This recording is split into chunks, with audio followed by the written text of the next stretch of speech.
పెళ్లయ్యాక ప్రతి ఒక్కరికి మొదటి సంవత్సరం కష్టంగానే ఉంటుంది. దీనికి కారణం పెళ్లయ్యాక కొత్త జీవితానికి అలవాటు పడడానికి, సర్దుకోవడానికి, కుటుంబంతో కలవడానికి, కమ్యూనికేట్ చేయడానికి ఇలాంటివన్నీ కారణాలే. అయితే ఎన్ని జాగ్రత్తలు తీసుకున్నా కొన్నిసార్లు మొదటి సంవత్సరం చాలా కష్టంగా మారుతుంది. పెళ్లయ్యాక చాలామందికి కొత్త లైఫ్లో అడ్జస్ట్ అవ్వడానికి టైం పడుతుంది. దీనికి కారణం ఇద్దరు కూడా వేర్వేరు కుటుంబాల నుంచి వచ్చి ఉంటారు. వారి డైలీ లైఫ్ రొటీన్ వేరు, బాధ్యతలు వేరు. ఒక్క రొటీన్ నుంచి మరో రొటీన్కి మారడానికి చాలా టైం పడుతుంది. దీనివల్ల మొదట్లో చాలా కష్టంగా ఉంటుంది. కాబట్టి ఈ సంవత్సరం మొత్తం కాస్తా ఓపికగా ఉండడం మంచిది. కొత్తగా మ్యారేజ్ చేసుకున్న దంపతులు వారి ఫ్యూచర్ గురించి ఎక్కువగా ఎక్స్పెక్టేషన్స్ పెట్టుకుంటారు.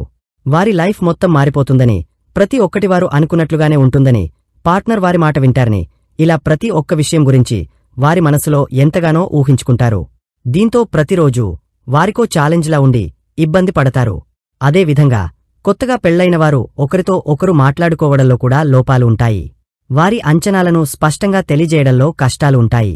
దీంతో అపార్థాలు, గొడవలు పెరుగుతాయి. ఇదంతా సర్దుకోవడానికి సంవత్సరమైనా పడుతుంది. ఇద్దరు కూడా వేర్వేరు కుటుంబాలు, వేర్వేరు సంప్రదాయాలకు చెందిన వ్యక్తులు ఒకే ఇంట్లో ఉండడం వల్ల వారి మధ్య తేడాల కారణంగా గొడవలు వచ్చే అవకాశముంటుంది. ఇవి ప్రతి ఒక్కటి తెలుసుకోవడానికి సంవత్సరం టైం పడుతుంది. అప్పటివరకు కాస్తా ఓపికగా ఉండడం మంచిది. ఆర్థిక వ్యవహారాల కారణంగా కాపురంలో కలతలు ఏర్పడే అవకాశముంది. కొత్తగా పెళ్లైన వారికి మరొకరు జీవితంలో వచ్చి చేరతారు. కాబట్టి వారి బాధ్యతల్ని కూడా చూసుకోవాలి. కాబట్టి ఖర్చులో తేడా ఉంటుంది. దీంతో మేనేజ్ చేయలేకపోతారు. గొడవలు పెరిగే అవకాశముంది. సర్దుకుంటే మెల్లిమెల్లిగా సంవత్సరంలోపు అన్నీ చక్కబడతాయి. పెళ్లయ్యాక మరొకరితో కలిసి ఉండాల్సి వస్తుంది. అప్పటివరకు మనం అడ్జస్ట్ అయినట్లుగా వచ్చినవారు అడ్జస్ట్ కాకపోవచ్చు. వారు అన్ని వస్తువులు కావాలనుకుంటారు. అదనపు బాధ్యతలు వస్తాయి.